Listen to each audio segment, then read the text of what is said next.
Schon früh am nächsten Morgen brechen wir auf, um nach einer kurzen Transferfahrt den eleganten Bahnhof der Stadt Taschkent zu erreichen.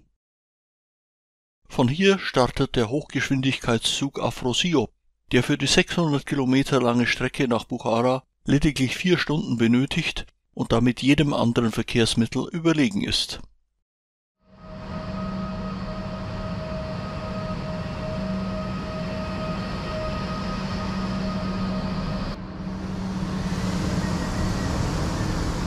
Nachdem wir uns in dem eleganten Abteil häuslich eingerichtet haben, genießen wir die klimatisierte Fahrt durch das sonnenreiche Tiefland Usbekistans.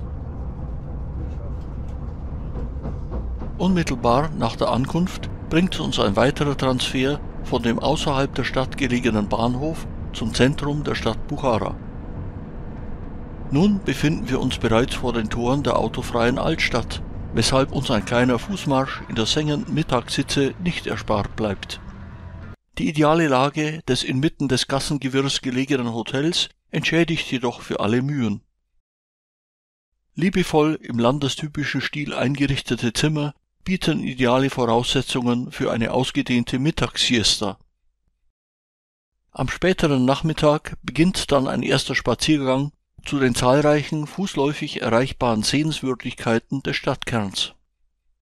Der künstlich angelegte Teich von Labihovus diente einst als Wasserreservoir für die Bevölkerung und ist von vielen einladenden Restaurants gesäumt. Gleich dahinter befindet sich ein kleiner Park mit einer originellen Statue von Nasreddin, einer populären orientalischen Schelmenfigur. Im Hintergrund zu erkennen ist die Kokaldosch-Mätresse aus dem 16. Jahrhundert, zu Sowjetzeiten noch als Hotel genutzt. Bei einem Spaziergang durch das historische Zentrum fallen uns zunächst die zahlreichen Kuppelbasare auf, die im persischen Stil an der Kreuzung der wichtigsten Handelsstraßen errichtet wurden. Sie verfügen über 4 offene Eingänge und gewährleisten sowohl Hitzeschutz als auch gute Durchlüftung. Der Gang durch die geschichtsträchtige Altstadt, die von der UNESCO zum Weltkulturerbe ernannt wurde, scheint die Besucher in eine andere Zeit zu versetzen.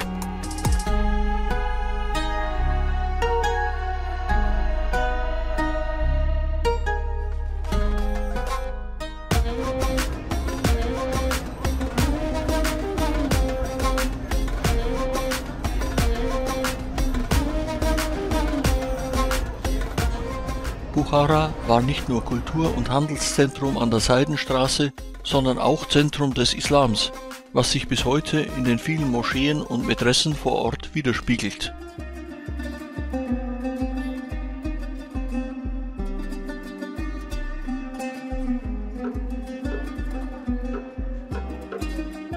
Auch das Kunsthandwerk spielt hier seit jeher eine bedeutende Rolle.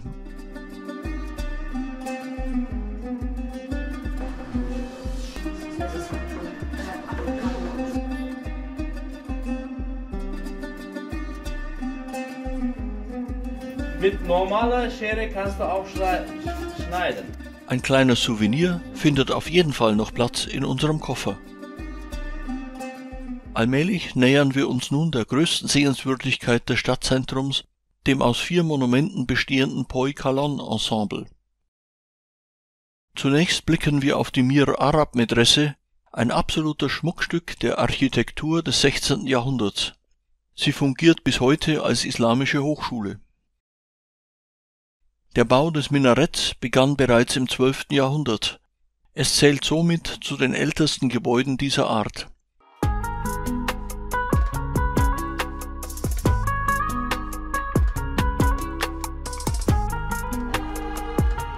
Zu unserer rechten Seite blicken wir nun auf die beeindruckende Kalon-Moschee aus dem 16. Jahrhundert.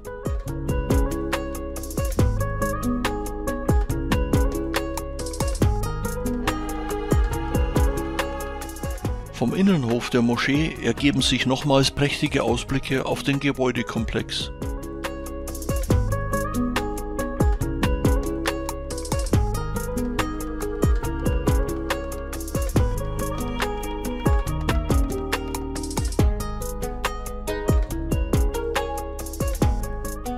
Danach wird es allmählich höchste Zeit für ein stärkendes Abendessen in der angenehmen Atmosphäre einer luftigen Dachterrasse.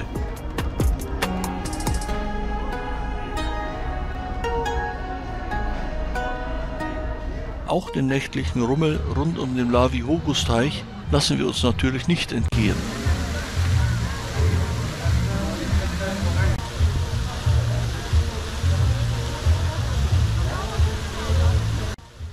Mit der Rückkehr zum Hotel endet unser erster Besuchstag in Buchara.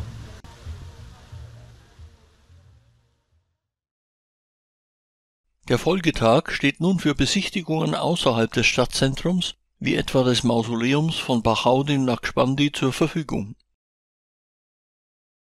Auf perfekt ausgebauten Straßen erreichen wir rasch den Eingang des Mausoleums. Der als heiliger Scheich verehrte Asket Bahauddin Naqshbandi übte mit seinem auf den Wert eigener Arbeit gerichteten Denken einen großen Einfluss auf ganz Zentralasien aus und gilt als Patron aller Handwerker. Im Zentrum des Gedenkkomplexes befindet sich ein mit wundervoller Holzornamentik geschmückter Innenhof.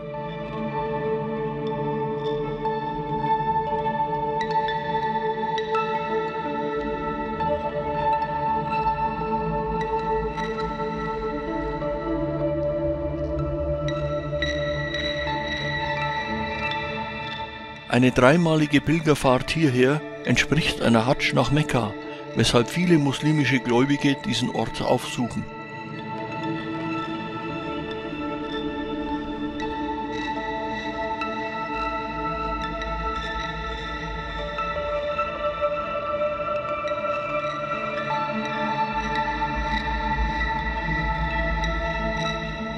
Im hinteren Teil der Gedenkstätte befindet sich eine gepflegte Gartenanlage, die sich für eine Verarbeitung der intensiven Eindrücke bestens eignet. Nächste Station unserer Rundtour ist nun der Sommerpalast des letzten Emirs von Buchara.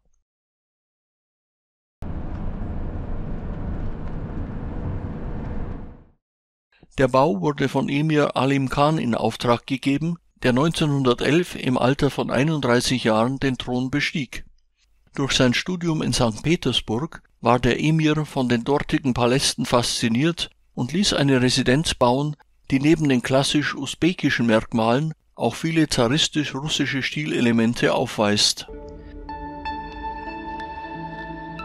Zunächst betreten wir das Empfangsgebäude, in welchem die Besucher auf eine Audienz beim Herrscher warteten.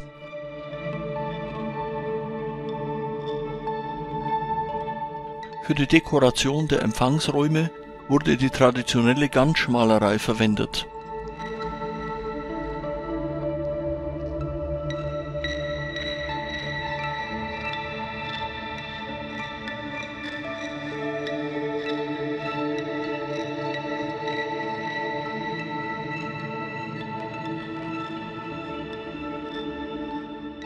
Besonders prachtvoll ist die Gestaltung des Audienzsaals.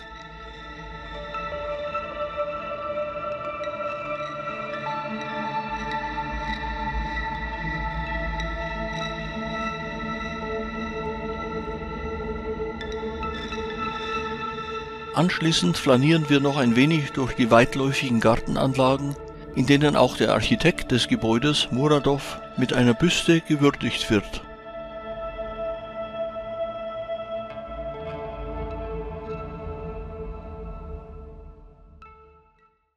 Von Norden her nähern wir uns nun wieder dem Stadtkern an und besuchen als nächstes das Samaniden-Mausoleum.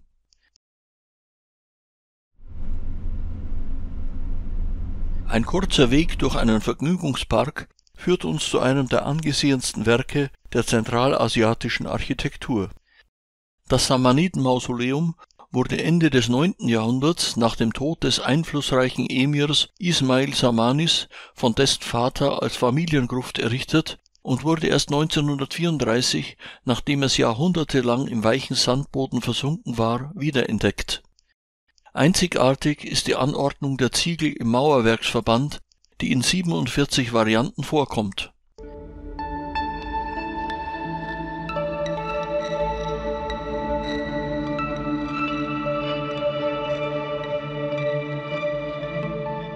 Das Bauwerk ist aus kunsthistorischer Sicht von großer Bedeutung, da es das älteste erhaltene Zeugnis islamischer Architektur in Zentralasien ist. Schließlich betreten wir das Innere des Mausoleums mit den Familiengräbern.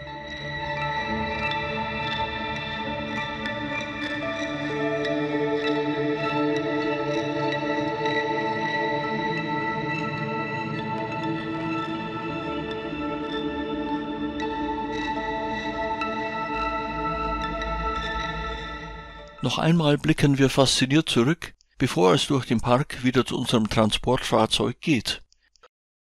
Von hier aus ist es nun nicht mehr weit zu unseren letzten beiden Tageszielen, der Ark-Zitadelle und der Bolo-Hovuz-Moschee.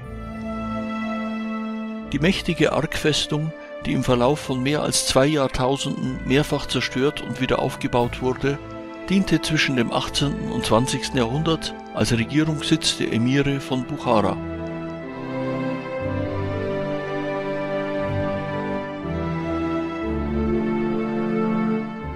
Neben einigen restaurierten Gebäuden sind noch Teile des ehemaligen Thronsaals erhalten.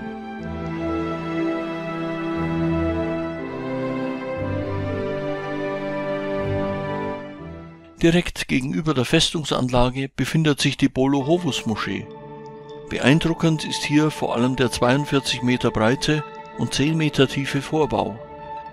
2 Reihen von 12,5 Meter hohen dünnen Säulen aus Holz mit geschnitzten Stalaktitenkapitellen stützen die reich dekorierte Kassettendecke der Vorhalle. Danach neigt sich ein erlebnisreicher Tag seinem Ende zu und wir kehren zum Hotel zurück, nicht aber ohne uns Gedanken über einen ebenso erlebnisreichen Ausklang des Tages zu machen.